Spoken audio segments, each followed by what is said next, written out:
오늘 볼 하나님의 말씀 마태복음 4장 8절에서 11절 말씀입니다. 마귀가 또 그를 데리고 지극히 높은 산으로 가서 천하만국과 그 영광을 보여 이르되 만일 내게 엎드려 경배하면 이 모든 것을 내게 주리라. 이에 예수께서 말씀하시되 사탄아 물러가라. 기록되었으되 주 너의 하나님께 경배하고 다만 그를 섬기라 하였느니라. 이에 마귀는 예수를 떠나고 천사들이 나와서 수종드니라. 아멘. 할렐루야.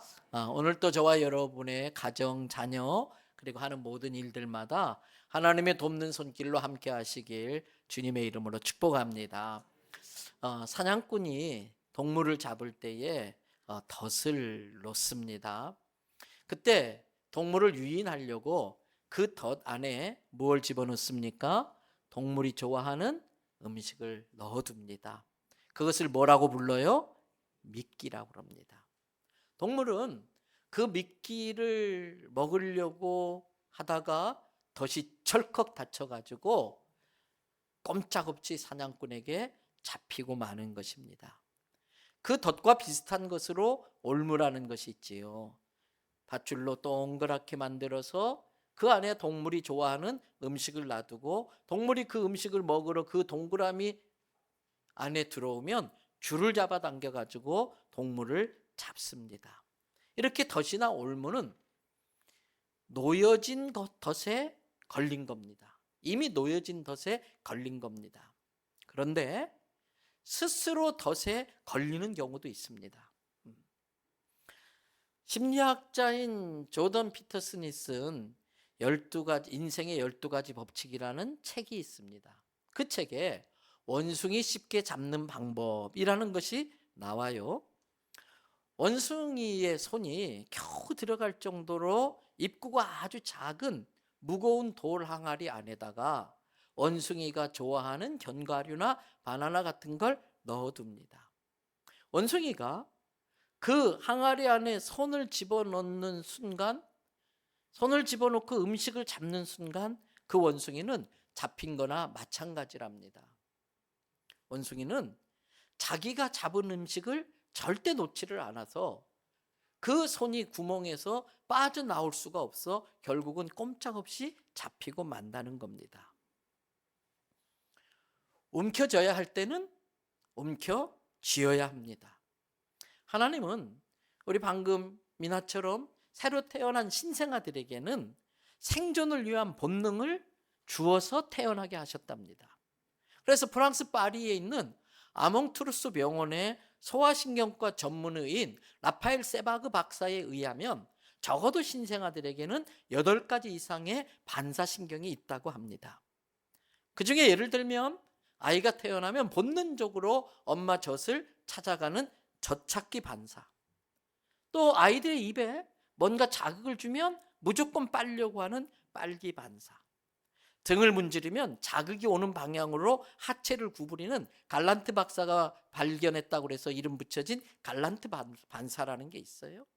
큰 소리를 들으면 놀라서 본능적으로 몸을 움직여서 자기 몸을 보호하려고 하는 모로 박사가 발견했다고 해서 모로 반사 또는 놀람 반사 또는 껴안기 반사라는 게 있어요. 또 아주 신생아, 앉지도 못하고 서지도 못하는 아이들이지만 그 발바닥에다가 평평한 걸 갖다 대면 마치 걷는 것처럼 한 발씩 한 발씩 교대로 뛰는 그러한 걷기 반사 등등이 있습니다. 그 중에 하나가 움켜쥐기 반사라는 것이 있습니다. 신생아는 본능적으로 안전과 안정을 찾기 위해서 손에 닿는 거 무조건 꽉 움켜쥐는 반사신경을 갖고 태어난다고 합니다.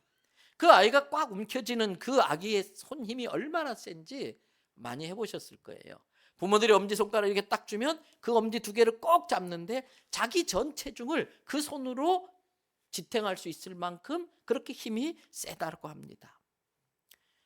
이런 것은 생존을 위해서 하나님께서 주신 본능입니다. 그런데 인간이 이 본능으로만 살아간다면, 본능으로만 생존한다면 짐승과 다를 바가 없습니다.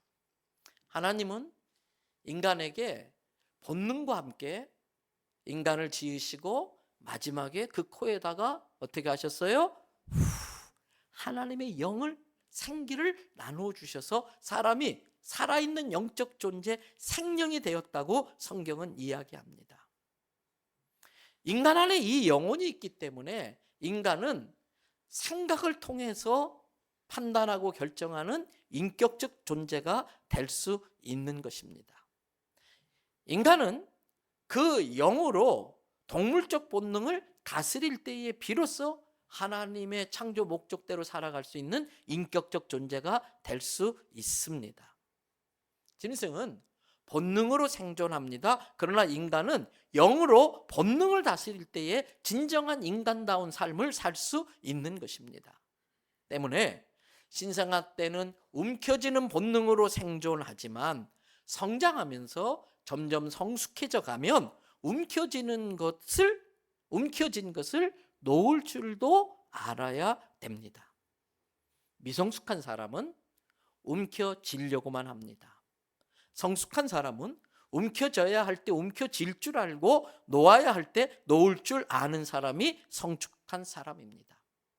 앞에서 말씀드린 원숭이는 본능적으로 항아리에 손을 넣어 먹을 것을 움켜쥐기는 했지만 그 본능에만 사로잡혀 있기 때문에 놓아야 할 때 놓을 줄을 몰라서 결국 사로잡히고 만 것이었습니다. 그래서 사도 바울은 자기 믿음의 아들인 디모데에게 이렇게 말을 합니다. 디모데전서 6장 6절부터 12절의 말씀을 차례씩 볼 겁니다. 6절에 보십시오. 그러나 무슨 마음이 있으면 자족하는 마음. 스스로 내게 주신 은혜가 충분하다. 내 은혜가 족합니다. 스스로 자기에게 주신 은혜에 자족할 줄 알아서 감사할 줄 아는 사람은 경건이 뭡니까? 하나님이 주신 영으로 하나님과 인격적인 교제를, 하나님과 사귐을 갖는 게 경건이에요. 자족할 줄 아는 마음이 있는 사람은 하나님과 같이 인격적 교제를 하는 경건에 많은 유익을 얻을 수 있다 그랬어요. 그러면서 7절에 우리가 이 세상에 태어날 때 가지고 오는 게 있어요, 없어요? 없어요. 내 생명조차도 내가 가지고 오는 게 아니에요. 내가 만든 게 아니니까 내 생명조차도 내 것이 아닙니다. 그리고 갈 때도 가지고 갈 수 있다 없다? 아무것도 가져가지 못해요. 그래서 그 대단한 알렉산더 대왕이 아주 젊은 나이에 요절하잖아요. 그가 자기 백성을 얼마나 사랑했던지 유언을 남깁니다. 내 사랑하는 백성이 나 같은 실수하지 않도록 교훈을 줘야 된다. 내 관 옆에 구멍을 2개 뚫어서 한 손씩 양쪽으로 손을 내밀고 장례를 진행해라. 왜? 천하의 알렉산더도 결국은 아무것도 가져가지 못하는데 부질없는 것에 너희 인생 도둑질 당하지 말라고 백성에게 깨우쳐 주려고 그런 유언을 남긴 겁니다. 8절에 그러므로 오늘 내가 먹을 것과 입을 것이 있다면 어떡할 줄 알아야 된다? 족한 줄 알아라. 그런데 많은 사람들이 9절을 보세요. 지금도 충분히 잘 살고 있는데도 불구하고 더 부하려고 하다가 시험과 올무와 여러 가지 어리석고 해로운 욕심에 빠진다는 겁니다. 스스로 자기가 자기 인생을 덫으로 만들어서 자기 인생을 파멸과 멸망에 빠뜨리게 만드는 사람이 많다는 겁니다. 그 이유는 10절에 보니까 모든 악한 것에 뿌리가 되는 것이 있는데 그게 뭘 사랑하는 것이다? 돈을 사랑하면 일만하게 뿌리가 되나니 이것을 탐내는 자는 미혹을 받는 거예요. 그래서 하나님께 자기 인생을 맡기는 믿음에서 떠나가지고 자기가 자기 인생을 책임지고 그래서 더 부해지려고 하다 보니까 근심 걱정을 하지 않을 수가 없고 스트레스를 받지 않을 수 없어서 오히려 그것으로 자기 인생을 찔러서 스스로 파멸과 멸망에 빠뜨리게 만드는 겁니다. 그래서 사도 바울은 이렇게 말합니다. 11절에 오직 너 하나님의 사람아, 너는 아버지가 분명히 계신 하나님의 자녀야. 너는 하나님의 사람이야.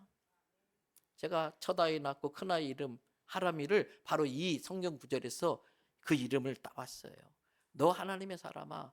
그러므로 앞에서 말한 이러한 욕심, 부하려고 하는, 자족할 줄 모르는 그러한 마음을 피하고 의와 경건과 믿음과 사랑과 인내와 온유를 따라가라. 이건 짐승들과 상관없는 단어들이에요.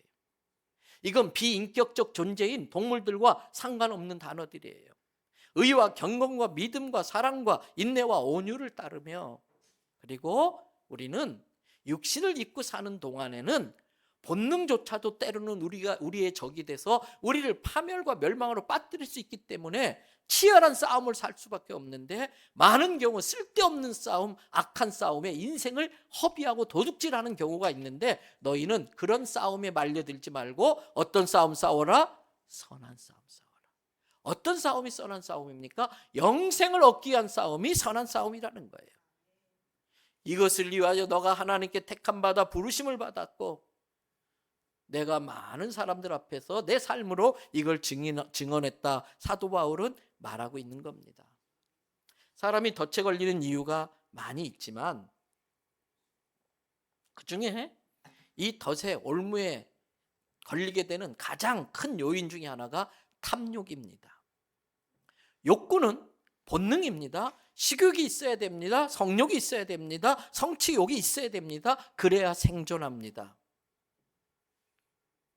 그러나 여기에서 욕구라고 할 때에 그 욕자는 한자로 하면은 하고자 할 욕, 의욕에 해당되는 하고자 할 욕, 구할 구입니다. 그런데 이 욕구가 하고자 할 욕에 마음 심자가 아래에 붙어서 뭔가 하려고 하는 걸로 마음이 다 채워져 버리고 하나님이 그 마음에 없으면 욕심욕자가 되는 거예요. 그래서 그 욕심에 따라 모든 걸 구하면서 살면은 인생을 스스로 망가뜨리는 거예요. 거기에 탐할 탐자가 붙어가지고 탐욕이 되면 아주 무서운 결과를 초래하게 되는 것입니다.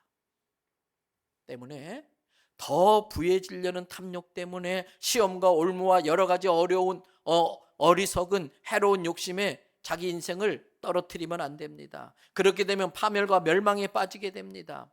사람은 하나님이 주신 것에 자족할 줄 알고 돈을 일꾼으로 부릴 줄 알아야 돼요. 돈을 어떻게 해요? 일꾼으로 부릴 줄 알아야 돼요. 돈을 사랑하면 그것이 일만하게 뿌리가 되어 미혹을 받아서 믿음을 떠나게 돼요. 하나님이 내 인생을 지켜준다는 그 믿음을 떠나서 돈이 마치 나를 지켜줄 것 같은 돈을 믿는 사람으로 바뀌고 마는 겁니다. 근데 그 후로는 많은 근심으로 스스로 자기 인생을 찌르는 인생을 살게 된다는 겁니다. 신명기 15장에 나오는 말씀은 우리 인생이 아주 큰 경종이 됩니다. 경고의 종이 됩니다. 먼저 신명기 15장 4절부터 6절을 보면 하나님의 약속이 먼저 나와요. 어떤 약속인지 보십시다. 4절 5절에 보니까 내가 만일 내 하나님 여호와의 어떻게 해요? 말씀만 듣고, 이 만자가 중요해요. 세상에 우리를 유혹하는 소리가 너무나 많다는 거예요. 그럴듯한 말들이 많다는 거예요. 그런데 그걸 잘 걸러내고 필터해가지고 우리는 하나님의 말씀만 들어야 할 줄로 믿습니다. 그래서 오늘날 내가 너에게 내리는 그 명령을 다 지켜 행하면 내 하나님 여호와께서 너에게 기업을 주시는데, 하나님이 주신 그 땅에서 내가 반드시 뭘 받는다? 복을 받으리니 너희 중에 가난한 자가 없으리라. 하나님의 자녀는 가난한 자가 없어야 됩니다. 그러면서 6절에 보세요. 내 하나님 여호와께서 내게 허락하신 대로 내게 복을 줄 텐데, 그러면 너는 꾸어줄지라도 꾸러 다니지는 않게 하겠고, 내가 통치할지언정 통치당하지 않게 하겠다. 진정한 자유를 누리며 살게 하겠다. 진리를 할지니 진리가 너희를 자유케 하리라 한 것처럼 통치할지언정 통치당하지 않게 하겠다. 물질을 다스릴지언정 물질에 다스림 당하지 않게 하겠다라는 거예요. 이게 하나님의 약속입니다. 그런데 이 하나님의 약속 바로 다음에 이 약속은 누구에게 이루어지느냐? 이 약속이 내 인생에 이루어지기 위한 하나님의 조건이 나와요. 신명기 15장 7절부터 10절입니다. 7절에 보니까 내 하나님 여호와께서 내게 주신 땅 어느 성읍에든지 누가요? 가난한 형제가 너와 함께 거주하는데 그 가난한 형제에게 네 마음을 강팍하게 하지 마라. 못되게 하지 마라. 모질게 굴지 마라. 네 손의 것을 안 뺏기려고 움켜쥐려고 하지 마라. 8절, 네 손으로 인격적 결단을 통해서 하나님의 사랑을 실천하기 위하여 하나님의 뜻을 너를 통해 이루기 위하여 내 손을 어떻게 해라? 펼치라. 움켜질수록 손가락 사이로 다 빠져나가요. 더 심하게 움켜질수록 그 안에 들어있는 건 작아요. 펼수록 오히려 더 많은데 우리는 피지 못해요. 그래서 하나님께서 내 손을 움켜쥐지 말고 8절에 내 손을 펴서 그 가난한 형제에게 필요한 대로 쓸 것을 쪼잔하게 주지 말고 치사하게 주지 말고 어떻게 줘라? 넉넉히 줘라. 그러면서 9절, 삼가 너희 마음에 악한 생각 품지 마라. 악한 생각이 뭔지 아세요? 네가 속으로 생각하기를 7째 면제연이 내년이구나, 가까이 왔구나. 그러면서 네 궁핍한 형제를 악한 눈으로 바라보며 아무것도 주지 아니하면 그가 너를 여호와께 호소하리니. 여러분, 이 면제년이라는 건 뭐냐면 하나님은 하나님의 자녀들이 근본적으로 가난하게 되는 걸 원치 않으세요. 누군가에게 자유를 빼앗기고 노예로 사는 걸 원치 않아요. 그래서 하나님이 7째 되는 해가 되면은 무조건 모든 빚을 탕감해주고 노예를 놓아주는 면제년 제도를 실시하라고 그랬어요. 그런데 지금이 6년째인데 궁핍한 형제가 와서 나한테 도와달라고 하는데, 야, 면제년이 되면 이 도와준 거 꿔준 거 전부 다 못 받게 되는데, 그러면서 안 도와주려고 하는 마음이 악한 마음이라는 거예요. 물론 분별력이 있어야 돼요. 그렇게 끌어오는 사람들이 이 면제년을 악용하는 것을 걸러낼 줄 아는 분별력은 있어야 되지만, 정말 궁핍한 자가 나에게 도움을 청하러 왔는데 내가 악한 마음으로 그를 악한 눈으로 바라보고 아무것도 주지 않으면 그 사람이 하나님, 저 굶어 죽을 것 같은데 저 형제한테 좀 부탁했는데 아무것도 안 줘요. 그러면 그것이 하나님께 그 사람의 죄가 된다는 거예요. 그러므로 10절 어떻게 다 같이 읽어봅니다. 너는 반드시 그에게 줄 것이요 줄 때에는 아끼는 마음을 품지 말 것이니라. 이로 말미암아 내 하나님 여호와께서 내가 하는 모든 일과 내 손이 닿는 모든 일에 내게 복을 주시리라. 가난한 자, 궁핍한 자가 그렇게 정말 절박해서 도와달라고 하면은 아끼는 마음, 인색한 마음, 쪼잔한 마음으로 하지 말고 넉넉히 줘라. 이로 말미암아 뭐예요? 그 이유로, 말미암을 유자 한자로, 그걸 빌미 삼아 너의 향한 그걸 삼아서 하나님은 너에게 훨씬 더 이자 쳐서 내 손이 하는 모든 일에 복을 주시리라. 할렐루야. 그러므로 하나님의 자녀는 탐욕을 잘 이겨내야 됩니다. 그 탐욕을 잘 이겨낸 대표적이신 분이 바로 예수님이세요. 오늘 본문인 마태복음 4장은 예수님께서 공생애, 즉 공적인 활동을 시작하기 전에 먼저 40일 동안 금식하면서 공생애를 준비하셔요. 그런데 이 40일 금식이 끝나자마자 막 은혜가 넘쳐야 되는데 가장 먼저 마귀가 찾아와요. 왜? 마귀는 두려운 거예요. 40일이나 금식 기도하고 하나님께 붙들려 쓰임받게 될 그것을 생각하니까 마귀가 두려워서 싹부터 자르려고 찾아온 거예요. 그리고 예수님을 유혹합니다. 그 중에 하나가, 세 가지 유혹 중에 하나가 마태복음 4장 오늘 본문인 8절부터 9절에 나와요. 마귀가 예수님을 데리고 높은 데 올라갑니다. 그리고 천하 만국과 이 세상의 모든 부귀영화를 다 보여줘요. 모두가 부러워할 만한 것. 그리고 9절 다 같이 한번 읽어봅니다. 이르되 만일 내게 엎드려 경배하면 이 모든 것을 내게 주리라. 이 모든 것. 이 모든 것에 우리가 탐욕이 생기면 마귀의 유혹에 넘어갈 수 있습니다. 여기서 우리는 영적인 지혜를 가져야 됩니다. 이 모든 것 뒤에는 마귀의 유혹이 같이 따라다닌다는 걸 잊어서는 안 됩니다. 마귀의 유혹이 들어오는 방법도 다양합니다. 나로 하여금 좌절하고 절망하게 만드는 환경을 이용해서 나를 유혹하기도 합니다. 내가 믿었던 사람의 배신을 통해서 나를 쓰러뜨리기도 합니다. 또 내 스스로 내 안에 있는 탐욕을 다스리지 못해서 스스로 그 본능에 사로잡혀 자기 인생을 파멸과 멸망으로 몰아넣게 하기도 합니다. 유혹의 종류도 다양합니다. 물질로 유혹하기도 하고, 성적으로 유혹하기도 하고, 명예로 유혹하기도 하고, 육체의 더 편안함을 통해서 우리를 유혹하게 하고, 다양한 방법으로 우리를 유혹합니다. 그러나 모든 유혹 뒤에는 마귀의 계략이 있는 것입니다. 마귀는 늘 우리를 예의주시하고 있어요.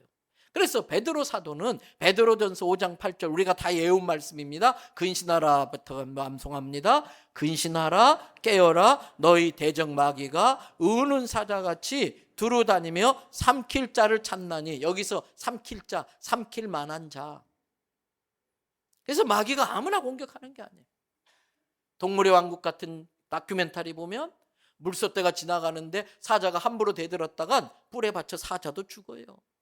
때문에 이러한 경험을 했던 사자는 그냥 달려들지 않고 어흥 하면서 냅다 한번 이 물소떼 곁을 달리면은 물소떼들이 놀래서 다 터져버려요.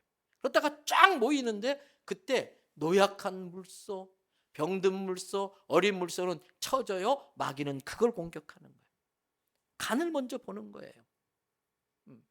그래서 간을 딱 보는데 우리 모든 성도의 삶이 예수님의 보혈로 덮여 있다면 사단은 예수님의 피를 제일 두려워하기 때문에 한 길로 왔다 7길로 달아나는 줄 믿습니다. 때문에 마귀는 일단은 모두에게 간을 봅니다. 이 마귀의 유혹에 벗어나 있는 사람은 아무도 없습니다. 나는 괜찮다 그렇게 말할 수 없습니다. 목사도 장로님도 권사님도 그 누구도 예외는 없습니다. 그러면 우리는 늘 나도 마귀 유혹의 대상이 될 수 있다는 걸 알고 조심해야 됩니다. 그런데 이 탐욕이 마귀가 우리를 타고 들어오는 아주 좋은 통로가 되고 있어요. 오늘 본문에서 유혹의 대상이 누굽니까? 예수님이에요. 마귀가 예수님을 유혹할 정도라면 우리들은 말할 것도 없는 거 아닙니까? 그러므로 우리는 얼마든지 유혹의 대상이 될 수 있다는 걸 알고 조심하는 게 지혜입니다.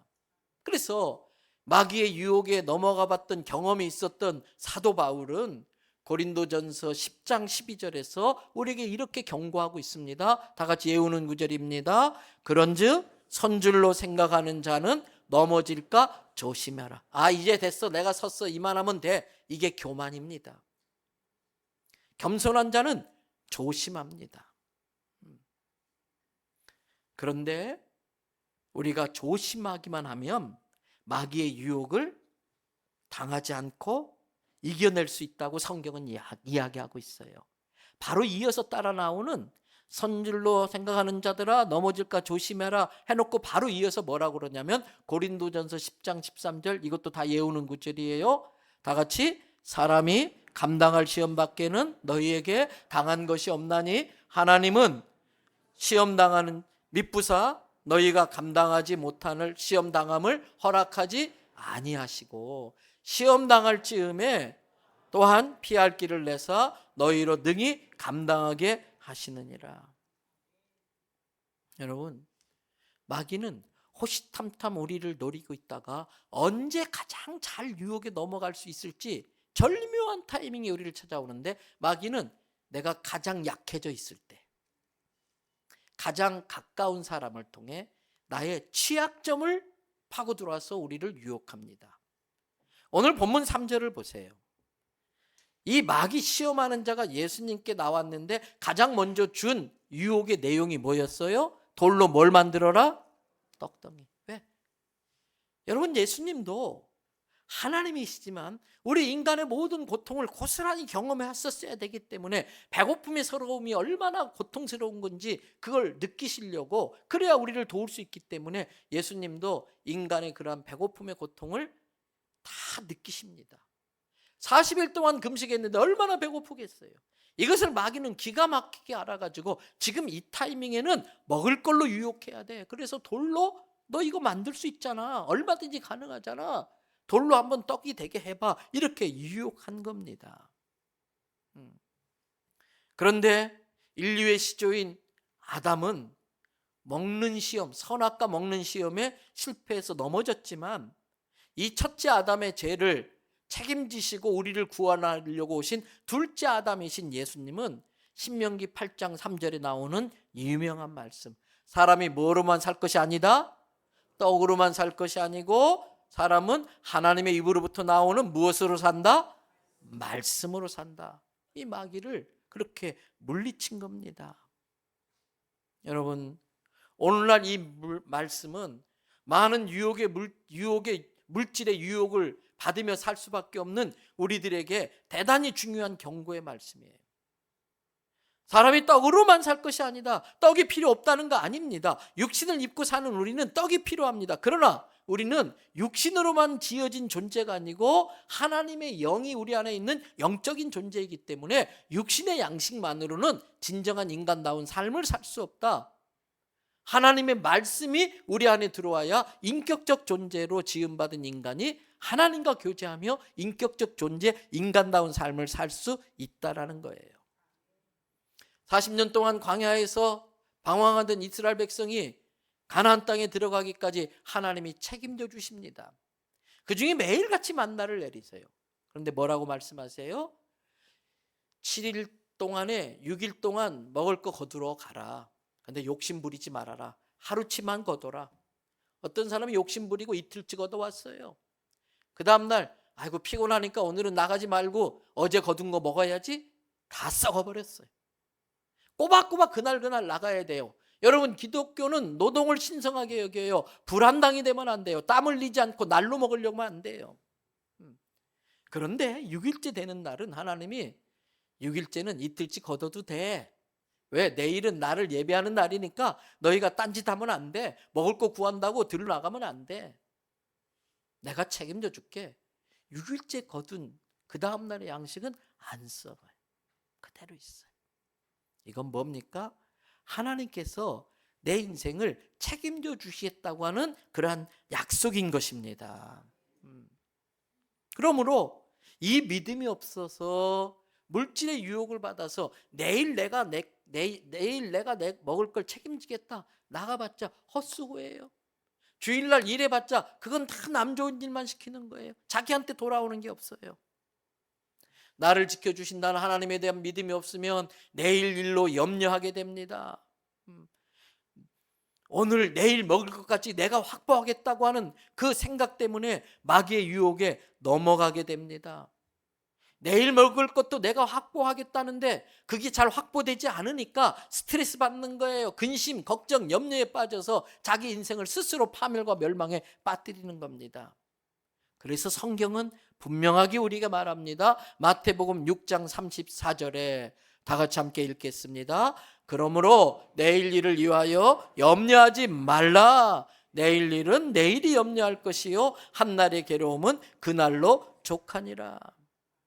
그러면서 예수님께서 내일 거 염려하지 말라 하면서 우리가 이해하기 쉽도록 비유를 들어주세요. 바로 앞에 나오는 마태복음 6장 25절부터 33절을 보세요. 25절에 보니까 목숨을 위하여 목숨 부지하려고 뭘 먹을까 마실까 입을까 염려하지 마라. 너희 목숨이 의복보다 더 중요한 거 하나님 잘 안다. 그러면서 26절 공중에 새 봐라. 농사 짓지 않고 또 창고에 저축하지 않아도 누가 기르신다? 하늘 아버지께서 기르시는데 그 새들보다 너희는 훨씬 더 하나님이 귀하게 여긴다는 거예요. 그러면서 너희 중에 염려함으로 누가 그 키를 한 자라도 더 할 수 있느냐?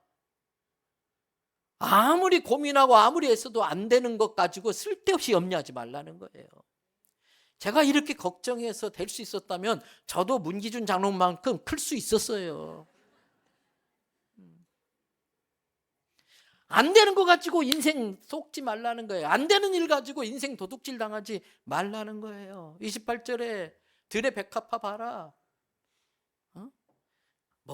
어떤 옷감 짜려고 노력도 안 하고 하는데 29절에 내가 확실하게 말한다. 그 대단한 솔로몬이 자기의 모든 재력을 이용해서 갖추었던 모든 치장들이 들의 백합화 비교하니까 초라해지더라는 거예요.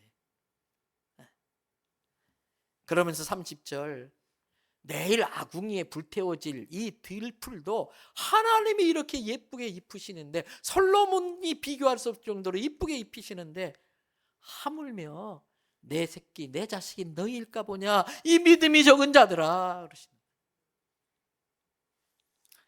그러므로 근심 걱정 염려해서 뭘 입을까 먹을까 마실까 하지 마라. 30절 이것들은 다 누가 하는 거다?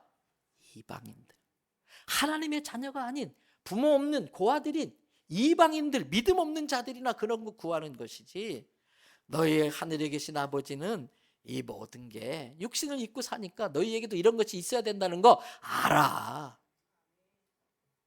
그래서 하나님이 다 책임져 줄 거니까 33절 다 같이 있습니다. 그런즉 너희는 먼저 그의 나라와 그의 의를 구하라. 그리하면 이 모든 것을 너희에게 더하시리라. 할렐루야. 믿어지면 아멘. 아멘. 이 믿음이 없으면 우리도 마귀의 유혹에 넘어갈 수밖에 없습니다. 열심히 일하지 말라는 거 아닙니다. 저축하지 말라는 거 아닙니다. 하나님이 책임져 주실 거니까 공부하지 않아도 된다는 거 아닙니다. 전략도 하고 저축도 하고 학생은 열심히 공부해야 됩니다. 그러나 그럼에도 불구하고 나의 내일, 내 자식의 내일은 내가 책임질 수 있는 게 아니라 하나님만이 책임져 줄 수 있다는 믿음으로 살라는 거예요. 마귀는 우리의 이 믿음을 희미하게 만들려고, 이 믿음이 흩어지게 만들려고 트릭을 씁니다. 어떤 트릭을 쓰는지 보세요. 오늘 마태복음 4장 3절과 6절을 보면요, 내가 그 다음 뭐라고 되어 있어요? 만일 하나님의 아들이거든. 6절도 똑같아요.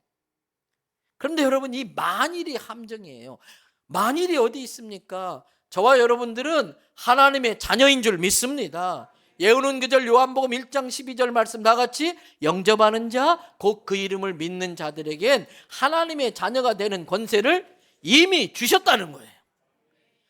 네가 하나님 자녀일 수도 있고 아닐 수도 있는데, 네가 하나님 자녀 아니면 어떡하냐, 하나님이 너 책임 못 져주면 어떡하냐, 만일 네가 하나님의 자녀이거든, 이 말씀 속엔 하나님이 네 인생을 책임져 줄지도 주지 못할 수도 있어 라고 우리를 유혹하고 있는 거예요. 트릭을 쓰는 거예요. 거기에 속아서는 안 됩니다. 우리는 내가 하나님의 자녀라는 확신을 가지고 마귀의 호통을 쳐야 돼요. 이 마귀 새끼야, 나를 가지고 장난치지 마라. 내가 돌로 떡을 만들지 않아도 내 아버지 하나님께서 날마다 만나로 일용할 양식을 책임져 주시는 줄 나는 믿는다. 근데 마귀, 너는 왜 자꾸 나로 하여금 하나님을 향한 약속과 사랑을 의심하게 만들려고 유혹하느냐. 예수의 이름으로 명하노니, 예수의 이름으로 명령하노니 더럽고 악한 사단은 내게서 떠나가라. 나를 병들게 만들고 스트레스 받고 근심 걱정 염려해서 내 몸을 상하게 만드는 악하고 더러운 귀신은 떠나갈지어다. 부정적인 생각으로 마음으로부터 지고 들어가게 만들고 마음으로부터 가난하게 만드는 마귀의 모든 생각은 내게서 떠나갈지어다. 선포하라는 거예요. 그럴 때 어떤 일이 벌어집니까? 오늘 10절과 11절을 보세요.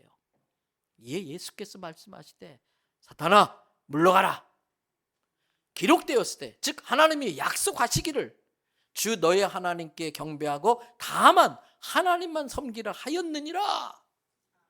그랬더니 마귀가 암만 간을 보고 암만 유혹해도 씨알도 안 먹히니까 쓸데없이 시간 낭비하자마자 삼킬 만한 자를 찾아서 딴 데로 가는 거예요. 그 삼킬 만한 자의 대상이 내가 되면 안 돼요. 간을 봤는데 씨알도 안 먹히고 마귀가 내게 덮여진 예수의 보혈로 한 길로 왔다 7길로 달아나게 만드시기를 바랍니다. 그러고 났더니 마귀가 떠나니까 누가 와서 수종 들어요? 천사가. 우리의 인생이 마귀의 유혹을 물리치면 하나님께서 너 참 기특하다, 천사를 보내서 수종 들게 만드는 걸 믿으시기 바랍니다. 이제 말씀 마무리합니다. 설날에 온 가족이 모일 겁니다. 형제들도 만나고 부모 자녀도 만날 겁니다. 그런데 안타깝게도 어떤 집안은 명절 끝에 형제끼리 원수가 되는 집안들이 간혹 있다고 그래요. 그래서 어떤 집안은 아예 명절 되면은 우리 만나지 말자. 차라리 이럴 거면 만나지 말자. 아예 안 만나는 집안도 있다는 거예요. 왜? 만나면 싸우기 때문에. 근데 그 싸움의 배경에는 탐욕이 있어요. 마귀가 쳐놓은 이 탐욕, 욕심이라는 덫에 걸렸기 때문에 그래요. 적어도 하나님을 아버지로 모신 하나님의 자녀된 성도는 그러면 안 돼요. 이미 내게 하나님이 은혜로 주신 것이 많이 있다는 걸 자족할 줄 알고 감사하시기 바랍니다. 지금 대한민국은 굶어 죽기 힘든 나라예요. 그러나 욕심 때문에 배 터져 죽을 수는 있어요. 욕심이란 덫에 걸리면 배 터져 죽을 수도 있어요. 하나님은 능치 못함이 없지만 제가 자주 말씀드리죠. 적어도 하나님이 세 가지 못해요. 과식과 과로와 그리고 과욕은 인격적인 하나님이시라 내가 하나님의 경고를 무시하고 명절에 그냥 잔뜩 드시면은 하나님도 어쩌지 못해. 또 그냥 더 많이 벌어보려고 자기 몸이 상하는 줄도 모르고 죽으라고 일만 하고 과로하면 그건 주님이 어쩌지 못해요. 있는 것이 얼마나 귀하고 얼마나 감사한지 이걸로도 평생 굶어 죽지 않을 수 있는데 믿음이 없어서 내가 내 인생의 내일을 책임지겠다고 욕심 부리며 모으면요 그게 인생의 짐이 돼. 그 짐 때문에 인생이 짜분하는 거예요. 그런 과욕은 하나님도 어쩌지 못해요. 성도 여러분, 이번 명절에 과식과 과로와 과욕을 잘 다스려서 내 마음의 천국을 이루시기 바랍니다. 그뿐 아니라 이번 명절이 아직도 세상 탐욕에 사로잡혀 있는 사람들에게 예수님을 전해서 내 가정과 내 사랑하는 가족 형제들에게 천국을 만들어주는 우리 성도 되기를 주님의 이름으로 축복합니다. 즐거운 명절 되시기 바랍니다. 우리 앞뒤 옆에 분에게 적어도 우리는 한국 사람들이잖아요. 한국 사람들. 그러니까 우리는 양력 달력도 쓰지만 우리 고유의 달력으로 음력 달력으로 새해가 이번 주에 새로 시작돼. 옆 사람에게 새해 복 많이 받으시기 바랍니다.